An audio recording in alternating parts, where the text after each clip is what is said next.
আবার দলীয় এজেন্ডা বাস্তবায়ন করবেন, এটা হইতে পারে না। আমাদের ওইখান পর্যন্ত তো আমাদের যেতেই হবে। এটা তো আমরা একটা ছোট্ট বাচ্চার চোখ পর্যন্ত নাই হয়ে গেছে, আমরা এটার প্রতিবাদ জানাইতে যাইতেছি এবং আমাদের একটা মামলাও করতে হবে আসলে, কারণ এখন পর্যন্ত একজনকে গ্রেফতার করা হয়নি। দুর্ঘটনা বা বড় কোনো বিবাদ ঘটার সম্ভাবনা থাকে, তখন স্বাভাবিকভাবে তার প্রিকশন হিসেবে আমরা এই ধরনের ব্যবস্থা নিতে পারি। আচ্ছা ভাই, আমি একটা ছোট্ট প্রশ্ন। না, কোনো কথা বলবেন না, দাঁড়ান। আমাদের কোনো ধরনের ইন্টেনশন নাই যে কোনো ব্যক্তি, কোনো গোষ্ঠী, কোনো দলের এগেনস্টে প্রোগ্রাম করার বা তাদের সাথে কনফ্রন্টেশন করার। আমরা যাব, আমাদের যেটুকু বলার, যেটুকু ওখানে দাবি জানানো, এটা জানাবো, তারপর আমরা আমাদের পরবর্তী কর্মসূচি যাবো। এটা আমাদের করতে দিতে না, ওটা বুঝতে পারছি, আপনাদের ইল ইন্টেনশন নাই, কিন্তু প্রবলেমটা হচ্ছে যে ধরেন আপনাদের নাই, আপনারা হয়তো শান্তিপূর্ণ কোনো কর্মসূচিতে যাবেন, কিন্তু অনেক ক্ষেত্রেই দেখা যায় যে হয়তো অন্য ইল মোটিভ যাদের থাকতে পারে, না এখন আমাদের তাদের প্রতিহত করতেছি, আমরা তাদের প্রতিহত করতেছি। আমরা বিভিন্ন জায়গায় আমি একটু বলি, সেটা হচ্ছে হবিগঞ্জে ওই সমস্ত ইল মোটিভ থাকতে পারে, এই ধরনের লোক বা কোনো ধরনের অনাকাঙ্ক্ষিত ঘটনা ঘটাতে পারে, এই ধরনের লোকদেরকে আমরা মোটেও একত্রিত করতে দিইনি। বাট তারপরেও আমরা মানে বিভিন্ন ভাবে জানতে পারতেছি হয়তো বা তারা জড়িত, একত্রিত হওয়ার ওরকম চেষ্টা করতেছে বা ইয়া করতেছে। তো তারা বলতে এখন আমরা তো চিনি না, ধরেন আপনারা দেখলে কি আমি বুঝতে পারবো যে আপনি আসলে কিসের লোক? তাহলে তো আপনাদের তো উচিত ওইখানে ইয়ে করা। এক্স্যাক্টলি, আমরা এটা করে আচ্ছা, একটা জিনিস বলি ভাইয়া, আপনাদের নিরাপত্তার জন্য আমাদের ওইখান পর্যন্ত তো আমাদের যেতেই হবে। এটা তো আমরা এইটুকু, আপনারা মৌলভীবাজার জেলায় যে কোনো ধরনের প্রোগ্রাম এখান থেকে শুরু করে যে কোনো জায়গায় আমি বলি, প্রোগ্রামটা হচ্ছে হবিগঞ্জে, ঠিক আছে? বাট মানে ইন কেস অফ ইমার্জেন্সি এগুলো অনেক সময় অনেক প্রোগ্রাম আমরা চেঞ্জ করি, এটা স্বাভাবিক, এটা রাষ্ট্রীয় প্রোগ্রামও চেঞ্জ হয়। ভাই প্লিজ আপনি একটু আপনার অফিসারের সাথে একটু আলাপ করেন, ওনাকে বলেন যে আমাদেরকে যাইতে দিতেই হবে। আমরা তো যাচ্ছি, আমরা গাড়ি হবিগঞ্জ পর্যন্ত যাই, আমরা ভিতরে না ঢুকে হবিগঞ্জ পর্যন্ত যাই। আপনি কি বলছেন? সবাই গাড়ি কোর্স ওই সিকিউরিটিটা দেওয়ার জন্য দেন, আপনার সাথে চলেন, আমাদের সাথে চলেন, সিকিউরিটিটা এনশিওর করার জন্য, যাতে কোনো ধরনের কোনো ওই যে কালকে দুঃখজনকভাবে এক ভাইয়ের চোখের কথা বললেন, অন্য কোনো ভাইয়ের জন্য এরকম চোখ কান আপনারা ওইটা করেন, মানে যারা ওইটা এনশিওর করার জন্যই মূলত, কারণ ওইটা করেন। আসলে আপনারা যেটা সমস্যা হয়, গতকালকে আমরা এটা দেখছি, মানে আমাদের উপর আক্রমণ করতেছে, যারা আক্রমণ করতেছে তাদেরকে প্রতিহত না করে এক সাইডে সরে যাচ্ছে। আক্রমণ দেখলে পুলিশ যদি এক সাইডে সরে যায় তাহলে তো হবে না। গতকালকে যদি ওইটা হইতো তাহলে কিন্তু এটা হইতো না। একটা বাচ্চা ছেলে, ক্লাস 10 এর ছেলেকে ছাত্র দলের ধরেন 15-20 জন মিলে পিটাইতেছে রড দিয়ে, সেটাকে প্রতিহত না করে এক সাইডে দাঁড়ায় আছে পুলিশ, তাহলে তো হয় না। অ্যাকচুয়ালি ওটা এক্সপ্লেইন করতে পারবে ওখানকার পুলিশ বা ওখানকার যারা ইয়েতে আছে। এখন আমি আমারটা এক্সপ্লেইন করতে পারবো। আমি আসলে এক্সপ্লেইন করতেছি যে আপনাদের এই সিকিউরিটি এনশিওর করার জন্য ওদিকে যাইতে আসলে কোনো অনুমতি দেওয়া নাই আমাদের। আমরা ফুল সাপোর্ট দিব, ফুল সিকিউরিটি দিব, কিন্তু ওদিকে গেলে আপনাদের সিকিউরিটি বিঘ্নিত হতে পারে, ওখানে আমাদের পরিস্থিতি তৈরি হবে, আমাদের পর্যন্ত যেতে হবে, আমরা ওই এরিয়া পর্যন্ত তো আমাদের যেতে হবে। আমার স্যার বলছে যে ওখানে ওইরকম অনাকাঙ্ক্ষিত ঘটার সম্ভাবনা নাই। আপনাদের তো দায়িত্ব হচ্ছে আমাদের নিরাপত্তাটা নিশ্চিত করা। আমরা কি বাংলাদেশে আছি নাকি ভারতে যাচ্ছি এখন? আমরা আমাদের ভাই, মানে ওই পাশে কি ভারত? ভাইয়ের মতো বড় ভাই, ছোট ভাই, বাংলাদেশের সমস্যা হবে কেন? ভাই আমরাও তো আমাদেরই একজন। না ভাই, টাচ করবেন না, টাচ করবেন না, টাচ করবেন না, টাচ করবেন না। একটা ছোট্ট বাচ্চার চোখ পর্যন্ত নাই হয়ে গেছে, আমরা এটার প্রতিবাদ জানাইতে যাইতেছি এবং আমাদের একটা মামলাও করতে হবে আসলে, কারণ এখন পর্যন্ত একজনকে গ্রেফতার করা হয়নি। তাহলে এখানে তো প্রশাসনকে সরকার ব্যবহার করতেছে, ছাত্র দলের দেখে গ্রেফতার করে। এসপি কই আছে? ওনাকে একটু বলেন। পর্যন্ত যায়, আপনারা ওই পর্যন্ত ওই পর্যন্ত যায়, এই জায়গাতে এটা হচ্ছে আমাদের সীমানা। আবার দলীয় এজেন্ডা বাস্তবায়ন করবেন, এটা হইতে পারে না। স্যার ওইরকম না স্যার, আপনাদের নিরাপত্তার জন্য স্যার। আমরা নিরাপত্তায় থ্রেট কারা স্যার, থ্রেট কারা? নিরাপত্তা থ্রেট কারা? আপনি তাদেরকে না ধরে আপনি আমাদের রাস্তা আটকাচ্ছেন। স্যার আমরা স্যার আপনি হবিগঞ্জে হচ্ছে 144 ধারা দিচ্ছেন, আপনি শ্রীমঙ্গলের রাস্তা আটকাচ্ছেন, আপনি আনলফুল কাজ করতেছেন। ভাই একটু দূরে সরেন না ভাই, পুরো এলাকার ভিতরে আপনি তো 144 ধারা দিচ্ছেন, আপনি আইনের লোক না স্যার। স্যার আপনি আইনের লোক তো, আপনি বলেন কোন আইনে আপনি আমাকে এখানে বাধা দিচ্ছেন? স্যার আমরা বুঝতেছি স্যার, আমরা আমাদের সীমানা পার হইলে স্যার আপনাদের হয়তো বড় ধরনের কোনো সমস্যা হতে পারে স্যার। জি স্যার, জি স্যার। আপনি যদি পারেন সিকিউরিটি দিবেন, যদি না পারেন তাহলে আমরা আমাদের দায়িত্ব নিয়ে আমরা চাচ্ছি না স্যার আপনাদেরকে স্যার আগুনে ফেলে দিতে, আমরা চাচ্ছি না স্যার। আমাদের নিরাপত্তা আছেন স্যার, নিরাপত্তা আছেন স্যার। হবিগঞ্জে যে ঘটনাটা ঘটলো এনসিপিকে কেন্দ্র করে ছাত্রদল তাদের উপরে চড়াও হলো, সেই ঘটনা প্রচুর ভিডিও ছড়িয়ে পড়েছে ঘটনাকে কেন্দ্র করে, এবং সেই ভিডিওগুলো এনসিপির জন্য বেশ দুঃসংবাদের ভিডিও। এক ধরনের উস্কানি তারা দিয়েছিলেন, বিএনপির বিরুদ্ধে কথা বলে বিষোদ্গার করে, এরকম অভিযোগও করা হচ্ছে। ছাত্রদল যে কাজটা করেছে সেই কাজটা কোনোভাবেই তো সমর্থনযোগ্য নয়, কিন্তু এনসিপি যেভাবে উস্কানি দিয়ে যাচ্ছে, মানে আওয়ামী লীগ নিয়ে উস্কানি দেন, সমস্যা নেই, আওয়ামী লীগ তো এখন দেশে নেই, সেই ক্ষেত্রে তেমন কোনো মানে ঘটনা ঘটার সম্ভাবনা কম। যেটা ওই গোপালগঞ্জে ঘটেছিল সেটা ভিন্ন কথা, গোপালগঞ্জ আওয়ামী লীগ মানে একে অপরের পরিপূরক, সেটা ভিন্ন কথা একেবারে। কিন্তু আপনি যখন সরকারি দল সম্পর্কে লাগামহীন বক্তব্য দিয়ে যাবেন এবং মানে কি বলবো যে শিষ্টাচার বহির্ভূত বক্তব্য একের পর এক দিয়ে যাবেন, তখন কিন্তু তার মানে সেই দলের তৃণমূলের নেতাকর্মী সমর্থকদের আটকানোটা অনেক কঠিন হবে। তারেক রহমান ইচ্ছা করলেই যে একটা বাণী দিয়ে দিলেন, তোমরা কেউ কিছু বলো না, চুপ করে থাকো, আসলে রক্ত গরম হয়ে গেলে সেটাকে কন্ট্রোল করাটা কঠিন হয়ে যায়। এই ব্যাপারটা এই এই এই মানে স্বাভাবিক মানবিকতার ব্যাপারটা মাথায় রাখা উচিত। গতকালকের ঘটনা সম্পর্কে আসিফ মাহমুদ সজীব ভুঁইয়া, এনসিপির মুখপাত্র, তিনি বলছেন যে পুলিশের উপস্থিতিতে এই ঘটনা ঘটানো হয়েছে, অর্থাৎ পুলিশ শেল্টার দিয়েছে। সেটা যদি হয়ে থাকে তাহলে অবশ্যই অন্যায় হয়েছে, কিন্তু আমরা একটু ইউনুসীয় যুগে ফিরতে চাই, যখন আসিফ মাহমুদ সজীব ভুঁইয়া উপদেষ্টা ছিলেন। তখন কি পুলিশের উপস্থিতিতে কিংবা পুলিশের সহযোগিতায় এরকম কোনো ঘটনা ঘটেছিল নাকি ঘটেনি? চলুন একটু বর্তমান বক্তব্য এবং অতীতে ফিরে যেয়ে দৃশ্যগুলো একটু মেলানোর চেষ্টা করি এই ভিডিওতে। থাকবেন দর্শক। বলছিলাম আসিফ মাহমুদ সজীব ভুঁইয়ার কথা। পুলিশের উপস্থিতিতে ছাত্রদল এনসিপির উপরে, সার্জিস পাটোয়ারিদের উপরে চড়াও হয়েছে, আক্রমণ করেছে, কারো হাত ভেঙে দিয়েছে, সার্জিস নিজে আহত হয়েছেন, পাটোয়ারির গাড়ি ভাঙচুর করা হয়েছে, ব্যাপারগুলো ঘটেছে, এগুলো দেখছি আমরা। কিন্তু তিনি অভিযোগ করছেন যে পুলিশের উপস্থিতিতে হয়েছে। কি বলছেন চলুন একটু আমার দেশের শিরোনামটা দেখে নিই। ফেসবুক পোস্টে আসিফ মাহমুদ, পুলিশের উপস্থিতিতেই নাসিরউদ্দিন সার্জিসের গাড়ি বহরে হামলা। ফেসবুক পোস্টে তিনি এটা বলছেন। হবিগঞ্জে জুলাই পদযাত্রা কর্মসূচি শেষ করে মৌলভীবাজার ফেরার পথে এনসিপির মুখ্য সমন্বয়ক পাটোয়ারি এবং সার্জিসের উপরে যে হামলা, সেটা মানে পুলিশের উপস্থিতিতে হয়েছে বলে তিনি দাবি করেছেন। হবিগঞ্জ জেলা বিএনপির স্থানীয় নেতাকর্মীদের বিরুদ্ধে এই অভিযোগ তোলেন তিনি। আসিফ মাহমুদ সজীব ভুঁইয়া লেখেন, হবিগঞ্জে জুলাই পদযাত্রায় এনসিপির মুখ্য সমন্বয়ক নাসিরউদ্দিন পাটোয়ারি ও উত্তরাঞ্চলের মুখ্য সংগঠক সার্জিস আলমের গাড়িবহরে হামলা চালিয়েছেন স্থানীয় বিএনপির নেতাকর্মীরা। হামলায় সাংবাদিক ও এনসিপির একাধিক নেতাকর্মী আহত হয়েছেন। তিনি আরও লিখেছেন, উদ্বেগজনক বিষয় হলো পুলিশের উপস্থিতিতে এই হামলার ঘটনা ঘটেছে। এমনকি এনসিপির মিডিয়া টিমের মাইক্রোবাস জেলা সার্কিট হাউসের ভেতর দিয়ে নিয়ে ভাঙচুর করা হয়েছে।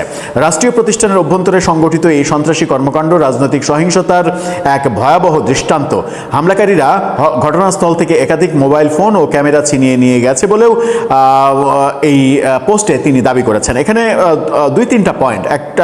দুইটা খুব গুরুত্বপূর্ণ পয়েন্ট। একটা হচ্ছে পুলিশের উপস্থিতিতে ছাত্রদল এটা করেছে, আরেকটা ব্যাপার হচ্ছে সরকারি অফিসের ভেতরে, মানে সরকারি অফিসের এরিয়াতে ঢুকিয়ে সরকারি জায়গায় এই গাড়ি ভাঙচুরের ঘটনাটা ঘটেছে, যেটা কোনোভাবেই প্রত্যাশিত নয়। এটা আমরাও শতভাগ একমত যে এটা কোনোভাবেই গ্রহণযোগ্য না, এটা সমর্থনযোগ্য না, এটা তীব্রভাবেই এটার বিরুদ্ধে কথা বলা উচিত এবং এটার শাস্তিও হওয়া উচিত। কিন্তু আমরা যদি একটু কিছুদিন আগে ফিরে যাই, ইউনুসীয় যুগের 18 মাসে একটু ফিরে যায়, তাহলে আমরা কি দেখতে পাই এই 18 মাসে? এই 18 মাসে কি পুলিশের সামনে বেধড়ক পেটানো, মব করা, জোর করে পুলিশকে বাধ্য করা, একে অ্যারেস্ট করেন, কোনো মামলা নেই, মামলা নিতে না চাইলে পুলিশের ওপরে মব করা, থানায় গিয়ে বলা আমরা জুলাই আন্দোলনে পুলিশ পুড়িয়েছি, থানা পুড়িয়েছি, এবং তাকে শেল্টার দেওয়া, তাকে কি বলবো যে একদিনের মধ্যেই তার জামিন, রাতের মধ্যেই সিদ্ধান্ত, রাতের মধ্যে মধ্যেই রাতে গ্রেপ্তার, সকালে তার জামিনের ব্যবস্থা করা, দুপুরে কি বলবো রিমান্ডের আদেশ, চাঁদাবাজি করা, জুলাই যোদ্ধার রিমান্ডের আদেশ, তারপরে বিকেলে তার রিমান্ডের আদেশ বাতিল এবং জামিনের আদেশ, সন্ধ্যাতে তার কারামুক্তি হওয়া, এই ব্যাপারগুলো তো আমরা দেখেছি। এবং আমরা মানে ওয়েস্টিনে হাঁসের মাংস খাওয়ার গল্পও শুনেছি গুলশানে আওয়ামী লীগের এমপি শাম্মীর বাসায় চাঁদাবাজিকে কেন্দ্র করে যখন ওই চাঁদাবাজদের একজন আসিফ মাহমুদ সজীব ভুঁইয়ার সম্পৃক্ততার কথা বলেছেন তখন। তার মানে ইউনুসীয় যুগে প্রচণ্ড প্রতাপশালী এই এনসিপি কিংবা এনসিপির শীর্ষ কিছু নেতা এবং তাদের সাঙ্গপাঙ্গরা মিলে সারা দেশে এই কর্মকাণ্ডগুলো অবিরাম করেছে।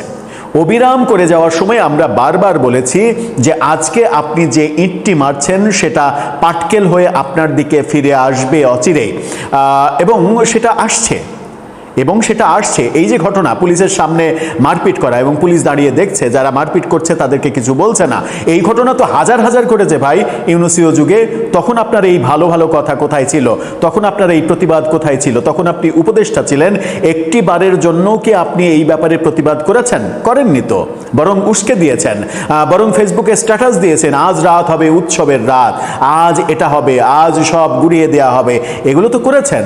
আপনি তো পুলিশের হেডকোয়ার্টারে বসে ওই গোপালগঞ্জ কাণ্ডের ব্যাপারটা একেবারে সরাসরি মনিটরিং করেছেন, যেখানে আইন শৃঙ্খলা রক্ষাকারী বাহিনীর গুলিতে আওয়ামী লীগের 5 জন নেতাকর্মী মারা গেছে। ঘটনাগুলো ঘটেছে তো। এখন ব্যাপার হচ্ছে যে এগুলো কেন ঘটছে? এগুলো আপনারা করেছেন জোর জবরদস্তি করে, এবং আপনারা কবর রচনা করার রাজনীতি এদেশে প্রতিষ্ঠিত করতে চেয়েছেন। সেটা ভুল থিওরি ছিল। সেটা যে ভুল থিওরি ছিল সেটা যদি আজকের এই সময়ে এসে বুঝতে পারেন তবুও ভালো, আর বুঝতে না পারলে এই দুর্যোগগুলো আপনাদের দিকে আরও বারবার হয়তো ধেয়ে আসবে। কিন্তু মজার ব্যাপার হচ্ছে যাদের উপরে পুলিশের উপস্থিতিতে, পুলিশের সহযোগিতায় ইউনুসীয় যুগে, অর্থাৎ আপনি যে সরকারে ছিলেন সেই সরকারের যুগে এই ঘটনাগুলো ঘটিয়েছেন আপনারা, তারা কিন্তু আপনাদের আক্রান্ত করছে না, এখনো আক্রান্ত করছে সরকারি দল, সরকারি দলের ছাত্র সংগঠন। কারণ হচ্ছে যে যাদের বিরুদ্ধে আপনারা করেছেন তারা তো শক্তিহীন, মানে কি বলবো, যে ল্যাংড়া বাঘ, তার পায়ে কোনো শক্তি নেই। বাঘ তো কি হয়েছে, ল্যাংড়া, ওর তো একটা ধাপ দেওয়ার ক্ষমতা নেই, তাদের উপরে করেছেন। কিন্তু বিএনপি তো ল্যাংড়া বাঘ না ভাই। বিএনপির বিরুদ্ধে আপনারা যে বিষোদ্গারগুলো করছেন, আমি যদি শুধুমাত্র নির্বাচনের সময়ই ধরি, গত নির্বাচনের সময় নাসিরউদ্দিন পাটোয়ারি মির্জা আব্বাসকে কেন্দ্র করে যা করেছেন, এমনকি মির্জা আব্বাস যখন হাসপাতালে মৃত্যুর সঙ্গে পাঞ্জা লড়ছেন, তখন ওই যে বক্সিন মেরে ওয়েট মাপে না যে মেশিন, সেই মেশিনের বক্সিন মারার জায়গাটাকে দেখিয়ে নাসিরউদ্দিন পাটোয়ারি বলেননি যে মির্জা আব্বাস, বলেই সেখানে ঘুষি দেননি। এগুলো কি কোনো সভ্য মানুষের কর্মকাণ্ড? তো সেগুলো করবেন, আর বিএনপির ছাত্র সংগঠনের মানে নেতাকর্মীরা যদি চড়াও হয় তাহলে সেটাকে পুলিশের ওপরে দোষ দেবেন। এই পুলিশ বাহিনীকে আপনারা আপনাদের সময়ে যেভাবে ইচ্ছা সেভাবে ব্যবহার করেছেন, শেখ হাসিনা তার সময়ে যেভাবে ইচ্ছা সেভাবে ব্যবহার করেছে, এখন বিএনপি যেভাবে ইচ্ছা সেভাবে ব্যবহার করছে, তো সমস্যা কি? আপনারা তো ব্যতিক্রম কিছু দেখাননি। ব্যতিক্রম কিছু দেখে, ব্যতিক্রম উদাহরণ যদি তৈরি করতে পারতেন তাহলে আজকে আপনি দোষারোপ করতে পারতেন বিএনপিকে যে পুলিশকে রাজনৈতিক কাজে ব্যবহার করা হচ্ছে। পুলিশের মাথায় কয়টা, মানে ঘাড়ে কয়টা মাথা আছে যে সরকারের কিংবা সরকারের দলের বিরুদ্ধে অ্যাকশনে যাবে? পুলিশ কি আপনার 1.5 বছরের শাসন আমলে এনসিপির কোনো নেতাকে গ্রেপ্তার করতে পেরেছে? জুলাই যোদ্ধা পরিচয় দিয়েছে, সমন্বয়ক পরিচয় দিয়েছে, এরকম কাউকে গ্রেপ্তার করতে পেরেছে? পারেনি কেন? কারণ আপনারা করতে দেননি। সুতরাং যে উদাহরণ আপনারা তৈরি করেছেন আরও বেশি, শেখ হাসিনার আমলে আর কতটুক হয়েছে? আপনার আমলে তো আপনি তার চাইতে অনেক গুণ করেছেন। তো যেগুলো করেছেন সেগুলোর মানে দৃশ্যগুলো যদি এখন আপনাদের বিপরীতে ঘটে তাহলে তো অবাক হওয়ার কিছু নেই। আমার মনে হয় যে ওই থিওরিটা ভুল ছিল, এবং ওই যে কবর রচনা করার রাজনীতি, ওই রাজনীতি থেকে বেরিয়ে আসতে হবে। সৌহার্দ্যপূর্ণ রাজনীতি করতে হবে, বিরোধী দল সরকারের সমালোচনা করবে, এটাই স্বাভাবিক, কিন্তু সমালোচনার তো একটা ভাষা লাগে। সমালোচনার ভাষা যদি এটা হয় যে প্রধানমন্ত্রী তারেক রহমান আপনাকে ফেলতে 1 মিনিটও টাইম লাগবে না, ভারত চালায় আমরা, ভারতই যদি চালাতে পারি তাহলে আপনাকে ফেলতে 1 মিনিট টাইম লাগবে, এই বক্তব্যগুলোকে আপনারা যদি পৃষ্ঠপোষকতা দেন তাহলে ভাই একটা মৃত লাশও জীবিত হয়ে আপনার দিকে ধেয়ে আসবে। এই বাস্তবতাটা বুঝতে হবে এবং আমার মনে হয় যে খুব বেশি দেরি হয়নি, এখনও সময় রয়েছে। এই বাস্তবতায় এসে অন্তত আপনাদের যদি বোধোদয় হয় যে কর্মকাণ্ডগুলো করার মাধ্যমে আপনারা রাজনীতি শুরু করেছিলেন সেই কর্মকাণ্ড এবং সেই পথটা ভুল ছিল। সঠিক পথ হচ্ছে সৌহার্দ্যপূর্ণ রাজনীতি করা। আমরা দেখেছি যে এই ঘটনা, গতকালকে যে ঘটনা অবশ্যই ন্যাক্কারজনক ঘটনা, সেটা কোনোভাবেই সমর্থনযোগ্য নয়, কিন্তু এটা তো ইট মারার ফল। আপনি ইট মেরেছেন, আপনার দিকে পাটকেল ফিরে আসছে, এটাই তো অবস্থা। এবং হবিগঞ্জে গিয়েও বিএনপি নেতাদের বিরুদ্ধে বিষোদ্গার করেছেন। তো সব জায়গার বিএনপি নেতাদের মানে তারেক রহমান কিংবা সালাউদ্দিন মির্জা ফখরুল তারা ঠেকাতে পারবে, এটা আপনি প্রত্যাশা করছেন কেন? প্রত্যাশা করা তো খুব একটা সমীচীন হচ্ছে না। আমরা দেখেছি যে গত রাতেই এই প্রতিবাদে মিছিল হয়েছে, এনসিপি মিছিল করেছে, এটা ভালো। এই যে প্রতিবাদ মিছিল, এটা করতেই পারেন, এটা দেখে নিন তাদের ছবি সহ। সার্জিস পাটোয়ারির উপরে হামলার প্রতিবাদে রাজধানীতে এনসিপির বিক্ষোভ, এবং আজকেও তারা বিক্ষোভ সমাবেশ করেছে। এটা করতে হবে, এটা গণতান্ত্রিক ব্যাপার। ওখানে ওই ঘটনা ঘটেছে, তার প্রতিবাদ জানাতে হবে, কিন্তু এই ঘটনার, এই ন্যাক্কারজনক ঘটনার প্রতিবাদ যেমন জানাতে হবে, তেমনি আপনাদেরকে আপনাদের ভুলগুলো সংশোধন করতে হবে। কারণ আপনারা যে উদাহরণ তৈরি করেছেন সেই পথেই বাংলাদেশ চলতে চাইলে কি অবস্থা হবে তার বোধহয় কিছুটা সিগন্যাল আপনারা পেতে শুরু করেছেন। দর্শক, আপনার মন্তব্য এই ব্যাপারে জানিয়ে লিখতে পারেন আমাদের কমেন্ট বক্সে। বিপ্লব যারা করেছে তারা বাংলাদেশে জুলুমতন্ত্র কায়েম হতে দিবে না, বাংলাদেশের সিন্ডিকেটের মাধ্যমে মানুষের উপর জুলুম করবেন, এটা আমরা সহ্য করব না। তাদের এই দাম্ভিকতা, তাদের এটা পতনের কারণ হচ্ছে। আমরা তাদেরকে বলবো তারা এমন কোনো কাজ করেন না যার মাধ্যমে হাসিনার যে পরিণতি হয়েছিল, আওয়ামী লীগের যে পরিণতি হয়েছিল, তাদেরকে যেভাবে সবাই ঘৃণা করে, আপনাদেরকেও যেন আজীবন সবাই এরকম ঘৃণা না করে। তারেক জিয়া সরকার, বিএনপি সরকারকে আমরা অনুরোধ করবো, কারোর উপর জুলুম করবেন না। এই জুলুমের পরিণতি বাংলাদেশে যদি আপনারা করতে থাকেন তাহলে আপনাদের জন্য ভয়াবহ পরিণতি অপেক্ষা করছি না। এই গণহত্যা এবং শিশু হত্যা করার পরে যখন ঢাকা মেডিকেলে অভিনয় করতে গিয়েছিল, নাটক করতে গিয়েছিল, আপনাদের তো মনে আছে, সেই সময় আমাদের কিছু সমন্বয়কদেরকে সে বলছিল তুমি আমাদের সাথে আসো, সে আহতদেরকে দেখতে যাবে। কিন্তু তখন আমরা বলেছিলাম যে খুনি গণহত্যা এবং শিশু হত্যা করে আমাদের ভাই বোনদেরকে শহীদ করেছে, 5 দিনে আমাদের প্রায় 700-এর অধিক ভাই বোনকে শহীদ করেছে, তার সাথে আমরা একসাথে হাসপাতালে যেতে পারি না। তখন সেকেন্ড লেয়ার যে সমন্বয়ক ছিল তাদেরকে আমরা বিভিন্ন সেফ হোমে রাখার ব্যবস্থা করেছিলাম। সেই সেফ হোমের বিভিন্ন বাসাগুলোতে থাকার ক্ষেত্রে আমাদের ডাক্তার কমিউনিটির, এনডিএফ এর বিভিন্ন পর্যায়ে যারা দায়িত্বশীল ছিল আমাদেরকে সহযোগিতা করেছিল। এবং সেই সময়ে আমরা আব্দুল হান্নান মাসুদ, রিফাত রশিদ, মাহিন সরকার সহ মুসাদ্দিক আলী মোহাম্মদ, তাদের নেতৃত্বে আমরা একটা প্রেস কনফারেন্সের জন্য ব্যবস্থা করেছিলাম যে হাসিনার গণহত্যা এবং শিশু হত্যার চিত্রগুলো আমরা জাতির সামনে তুলে ধরবো।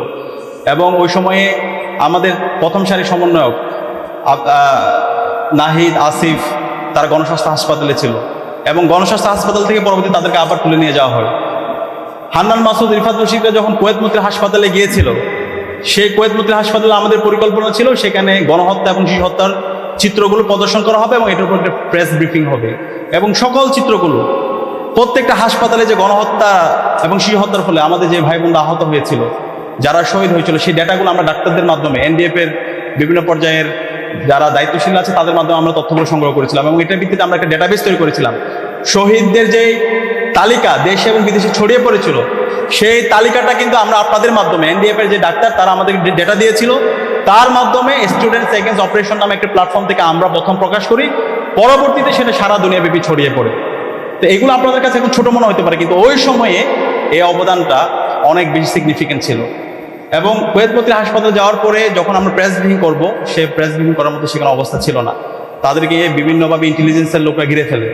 তখন কুয়েত মৈত্রী হাসপাতাল থেকে সেকেন্ড লেয়ারে যে সমন্বয়ক আছে তাদেরকে ওখান থেকে বের করার ক্ষেত্রেও আমাদেরকে ডাক্তাররা, এনডিএফ এর বিভিন্ন পর্যায়ে দায়িত্বশীলরা, একই সাথে মহানগর ছাত্র শিবিরের নেতৃবৃন্দ আমাদেরকে সহায়তা করেছিল। আমরা তখন তাদেরকে 3টে অ্যাম্বুলেন্সের মাধ্যমে বের করেছিলাম, সামনে একটা অ্যাম্বুলেন্স, মধ্যখানে আমাদের সমন্বয়কদেরকে রেখে এবং পেছনে একটা অ্যাম্বুলেন্স। এবং এই অ্যাম্বুলেন্সগুলো ম্যানেজ করার ক্ষেত্রেও আমাদের এনডিএফ এর যারা দায়িত্বশীলরা আছে, ডাক্তার আছে, তারা আমাদেরকে সার্বিক সহায়তা করেছিল। এবং পরবর্তীতে তাদেরকে ওখান থেকে বের করে আমরা এম্বাসিতে তাদের সেফ হোমের ব্যবস্থা করতে পারি নাই।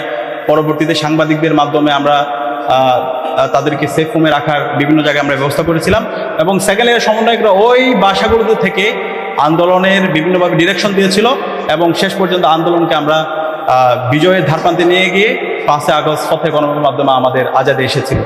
তো এই পুরো বিপ্লবের কঠিন সময়গুলোতে যে মানুষগুলো নিবৃত্তি থেকে এবং জীবনের ঝুঁকি নিয়ে আমাদেরকে সার্বিকভাবে সহায়তা করেছিল, আমাদের আহত এবং পঙ্গু ভাই বোনদেরকে ট্রিটমেন্ট দিয়ে সহায়তা করেছিল, আর্থিকভাবে সহায়তা করেছিল, তাদের নিজেদের বাসাগুলো ছেড়ে দিয়ে আমাদেরকে তাদের বাসাগুলো দিয়ে একটা আমাদের জন্য সেফ হোম তৈরি করে দিয়েছিল, সেই মানুষগুলো হচ্ছে আপনারাই। তা আপনাদের এই অবদানের কথা আমরা আজীবন শ্রদ্ধার সাথে স্মরণ করবো। এই বিপ্লবের সফলতার পিছনে আপনাদের ডাক্তার কমিউনিটির অনবদ্য ভূমিকা আছে এবং বিপ্লবের পরে যখন সবাই ভাগাভাগিতে ব্যস্ত ছিল, যখন আহত এবং পঙ্গুত্ব যারা ছিল তাদের কথা সবাই ভুলে গিয়ে বিভিন্ন ধরনের কে কি পাবে, বিভিন্ন ধরনের দাবি দেওয়া, রাজনৈতিক দলগুলো বিভিন্ন ধরনের তাদের কাকে মুক্তি করবে সেগুলো নিয়ে যখন বার্গেন করছিল, সেই সময়ে একদম নিবৃত্তি থেকে আহত পঙ্গুত্ব যারা চোখ হারিয়েছে, যারা হাত হারিয়েছে, যারা পা হারিয়েছে, যাদের বুকের মধ্যে পেটের মধ্যে তাদের শরীরের বিভিন্ন অঙ্গে যাদের গুলি আছে, তাদেরকে দিনের পর দিন মাসের পর মাস বছরের সারা বছর জুড়ে আপনারা আমাদের এই ভাই বোনদেরকে ট্রিটমেন্ট করেছেন আলহামদুলিল্লাহ। তো সেই অবদানের কথা, যে কাজ আপনারা করেছেন সদকা জারিয়ার কাজ, এই কাজগুলো আমরা আল্লাহর কাছে দোয়া করছি। আমরা মানুষ হিসেবে আমরা আপনাদের কিছু দিতে পারবো না, কিন্তু আমরা আল্লাহর কাছে দোয়া করছি আল্লাহ তাআলা আপনাদের এই কাজগুলোকে মানুষের মুক্তির জন্য, মানবতার জন্য এবং দেশের জন্য, দেশের বীর এবং গাজীদের জন্য আপনারা যে অবদান রেখেছেন বিপ্লব এবং বিপ্লব পরবর্তী, আল্লাহর কাছে দোয়া করছি আল্লাহ তাআলা আপনাদেরকে উত্তম জাযা দান করুক, আমিন। শুধু এনডিএফ জুলাই বিপ্লবে কাজ করে নাই, বিপ্লবের পরবর্তী না, ফেসিবাদ বিরোধী বিভিন্ন সময়ে যখন আমরা কঠিন সময়ে ছিলাম, সব সময় মানবতার পক্ষে ছিল, সব সময় ইনসাফের পক্ষে ছিল এবং এই দেশের স্বাস্থ্য খাতে যে এই সীমাহীন সিন্ডিকেট আছে, যে সিন্ডিকেটের মাধ্যমে আমাদের মানুষদেরকে শোষণ করা হয়, সবচেয়ে দুর্বল অবস্থায় একজন মানুষ হাসপাতালে যায়, একজন ডাক্তারের কাছে যায়, ওই সময় গিয়ে যেভাবে শোষণ করা হয় সিন্ডিকেটের মাধ্যমে তাকে সর্বশান্ত করা হয়, সেই সময়ে একটা সুস্থ দ্বারা স্বাস্থ্যসেবা, মানুষকে নিরাপদ স্বাস্থ্যসেবা দেওয়ার জন্য আপনারা সব সময় কাজ করে যাচ্ছেন। তো বিপ্লবের পরে আমরা আশা করেছিলাম স্বাস্থ্য খাতের যে সিন্ডিকেট সেটা ভেঙে আমরা স্বাস্থ্যসেবার ক্ষেত্রে নাগরিকের স্বাস্থ্য সুরক্ষা নিশ্চিত করতে পারবো এবং এই স্বাস্থ্যসেবা, স্বাস্থ্য সুরক্ষা এটা রাষ্ট্রের কাজ। কিন্তু এখন পর্যন্ত আমরা দেখতে পাচ্ছি সেই ফেসিবাদী কাঠামো, স্বাস্থ্যের ক্ষেত্রে যে সিন্ডিকেট সেটা এখন থেকে গেছে এবং বর্তমানে নির্বাচিত সরকার আসার পরে আবার তাদের উপর সেই ফেসিবাদী যে ভোট সেটা তাদের উপর আবার ছেপেছে, আবার সেই ফেসিস্ট আওয়ামী লীগের দূষরদেরকে বিভিন্ন জায়গায় পুনর্বাসিত করা হচ্ছে এবং যারা বিপ্লবে অবদান রেখেছে, যারা সবসময় তাদের সততা, তাদের দক্ষতার মাধ্যমে সবসময় জনতার কাতারে ছিল, বিপ্লবের সাথীদেরকে সবসময় সহায়তা করেছিল, তাদেরকে বিভিন্ন জায়গায় পোস্টিং করা হচ্ছে, তাদেরকে বঞ্চিত করা হচ্ছে, তাদের উপর জুলুম করা হচ্ছে। আমরা নির্বাচিত সরকার, তারেক জিয়া সরকার, বিএনপি সরকারকে আমরা অনুরোধ করবো কারোর উপর জুলুম করবেন না। এই জুলুমের পরিণতি বাংলাদেশে যদি আপনারা করতে থাকেন তাহলে আপনাদের জন্য ভয়াবহ পরিণতি অপেক্ষা করছে। জুলাই বিপ্লব যারা করেছে তারা বাংলাদেশে জুলুমতন্ত্র কায়েম হতে দিবে না। বাংলাদেশে সিন্ডিকেটের মাধ্যমে মানুষের উপর জুলুম করবেন, সেটা আমরা সহ্য করব না। আমরা অনুরোধ করব যারা বিপ্লবে অবদান রেখেছে, যারা বাংলাদেশপন্থী রাজনীতি করে, যারা এখানে ইনসাফ কায়েম করতে চায়, যারা স্বাস্থ্যসেবা সকল নাগরিকদের সুরক্ষা নিশ্চিত করতে চায়, তাদেরকে মেধার ভিত্তিতে তাদেরকে সব জায়গায় প্রদান করতে হবে এবং প্রত্যেকটা জায়গায় যারা অবদান রেখেছে আমরা তাদেরকেই বিভিন্ন জায়গায় গুরুত্বপূর্ণ রাষ্ট্রের স্বাস্থ্যসেবার যে জায়গাগুলো আছে সেখানে আমরা দেখতে চাই। এবং একই সাথে আমরা আজকে দেখতে পাচ্ছি এতগুলো মানুষ জীবন দিল, 55 বছর জুড়ে আমরা এত স্ট্রাগল করছি এবং সর্বশেষ বিপ্লবে আমাদের এত 2000-এর অধিক আমাদের ভাই বোন শহীদ হলো, 40,000 আমাদের ভাই বোন পঙ্গু হলো। এত রক্তের পরও আজকে দেখছি নির্বাচিত সরকার তারা রক্তের সাথে প্রতারণা করছে, তারা শহীদদের কথাগুলো ভুলে যাচ্ছে, তারা আবার সেই ফেসিবাদী কাঠামোকে সব জায়গায় পুনর্বাসিত করছে। তারা জুলাই সনদের যেই জনরায় এসেছে সেই জনরায়কে তারা অস্বীকার করে, তারা আজকে যারা ফেসিবাদের দূষর তাদেরকে বিভিন্নভাবে দায় মুক্তি দেওয়ার চেষ্টা করছে। আমরা এই কথা হুঁশিয়ার করছি, আমরা সবসময় দৃঢ়কণ্ঠে ঘোষণা করছি এই বাংলার জমিনে ইনসাফ কায়েম হবে ইনশাআল্লাহ, এই বাংলার জমিনে জুলাই সনদ বাস্তবায়ন হবে ইনশাআল্লাহ। এই বাংলার জমিনে আগামীর যে বাংলাদেশ হবে সে বাংলাদেশ হবে আবু সাঈদের আকাঙ্ক্ষার বাংলাদেশ, শহীদ আলী রায়হানের ইনসাফের বাংলাদেশ ইনশাআল্লাহ। সুতরাং যারা এই জুলাই সনদের সাথে, শহীদদের রক্তের সাথে যারা প্রতারণা করবে তারা ধুলোর সাথে মিশে যাবে। এবং যারা সততা এবং দক্ষতার সাথে যারা ইনসাফের পক্ষে থাকবে, যারা জুলাইকে ধারণ করবে, যারা শিরদাঁড়া উঁচু রাখবে, ইতিহাস সবসময় তাদেরকে শ্রদ্ধার আসীন রাখবে। এবং এই বাংলার জমিনে ইনশাআল্লাহ আগামীর যে বাংলাদেশ, সে বাংলার জমিনে ইনসাফ বিজয় হবে ইনশাআল্লাহ। আগামীর বাংলাদেশে আমরা দেখতে পাচ্ছি ইনশাআল্লাহ যেই জেনারেশন জুলাই বিপ্লব করছে, এই জেনারেশনে ইনশাআল্লাহ নেতৃত্ব দিবে। আমাদের মুরব্বী জেনারেশন এখন যারা আছে রাজনীতিবিদদের মধ্যে, তাদের আমরা বিভিন্ন ধরনের দাম্ভিকতা দেখতে পাই। তো আমাদের কাছে মনে হচ্ছে তাদের এই দাম্ভিকতা তাদের এটা পতনের কারণ হচ্ছে। আমরা তাদেরকে বলবো সুযোগ আছে, শেষ সময়ে এসে আপনারা এমন কোনো কাজ করেন না যার মাধ্যমে হাসিনার যে পরিণত হয়েছিল, আওয়ামী লীগের যে পরিণত হয়েছিল, তাদেরকে যেভাবে সবাই ঘৃণা করে, আপনাদেরকেও যেন আজীবন সবাই এরকম ঘৃণা না করে। আমরা চাই, আপনারা ভিকটিম ছিলেন, 16 বছর লড়াই সংগ্রাম করেছেন। আমরা আশা রাখবো এই সময়ে, শেষ সময়ে এসে আপনারা আপনাদের কথা এবং কাজের মধ্যে মিল রাখবেন। জুলাই সনদের যে জনরায়, গণভোটের যে জনরায়, 70% মানুষের যে জনরায়, সেটা মেনে নেবেন এবং বাংলাদেশের জমিনে ইনসাফ কায়েম করার জন্য আপনারা কাজ করবেন এবং অন্যায়ের বিরুদ্ধে, জুলুমের বিরুদ্ধে এবং শিক্ষা খাত থেকে শুরু করে স্বাস্থ্য খাত, সেখানে যে সীমাহীন সিঙ্গেল, সেটাকে ভেঙে দিয়ে সব জায়গায় ইনসাফ কায়েম করবেন। আমি আজকের এই আয়োজনের জন্য ন্যাশনাল ডক্টর ফোরামের সর্বপর্যায়ে নেতৃবৃন্দ এবং ডাক্তারকে ধন্যবাদ জানাচ্ছি। আমরা আশা করছি ইনশাআল্লাহ এই বাংলার জন্য ইনসাফ কায়েম করার জন্য আমরা সর্বস্তরের পেশাজীবীরা একসাথে কাজ করে একটি বৈষম্যহীন বাংলাদেশ আমরা বিনির্মাণ করবো ইনশাআল্লাহ। সেই মানুষগুলোকে আমি স্যালুট জানাতে এসেছি, আমি আপনাদেরকে স্যালুট জানাচ্ছি। বিপ্লবের কঠিন সময়গুলোতে যে মানুষগুলো নিবৃত্ত থেকে আমাদেরকে রাত দিন এক করে সাপোর্ট দিয়েছেন, আমাদেরকে সাহস জুগিয়েছেন, আহত পঙ্গুক্ত আমাদের ভাই বোনদেরকে সেবা দিয়ে তাদের ট্রিটমেন্টের ব্যবস্থা করেছেন, জীবনের ঝুঁকি দিয়ে নিজের বাসা ছেড়ে দিয়ে আমাদেরকে তাদের বাসাগুলোকে একটা সেফ হোম হিসাবে আমাদেরকে তৈরি করে দিয়েছেন, সেই মানুষগুলো হচ্ছেন আপনারা। আপনাদের অবদানের কথা এনডিএফ ন্যাশনাল ডক্টর ফোরামের এখানে যারা ডাক্তাররা আছেন, আপনাদের অবদানের কথা এই বাংলার সর্বস্তরের মানুষরা আজীবন শ্রদ্ধার সাথে স্মরণ রাখবে ইনশাআল্লাহ। আমি কিছু গল্প শেয়ার করি, যেহেতু জুলাই বিপ্লবের শুরু থেকে শেষ পর্যন্ত নীতি নির্ধারণ এবং মাঠ পর্যায়ে সমন্বয়ের সাথে আল্লাহ তাআলা আমাকে কাজ করার সুযোগ দিয়েছে এবং কঠিন সময়ে অনেকগুলো ভূমিকা আল্লাহ তাআলা আমাকে পালন করার তৌফিক দিয়েছে। তো সেখান থেকে অনেকগুলো মানুষের সাথে আমার কিছু স্মৃতি আছে এবং বিশেষ করে যারা ডাক্তার আছে, এনডিএফ এর বিভিন্ন পর্যায়ে যারা নেতৃবৃন্দ আছে, তাদের সাথে আমার অনেক যোগাযোগ হয়েছিল এবং তাদের সাথে আমার অনেকগুলো স্মৃতি আছে।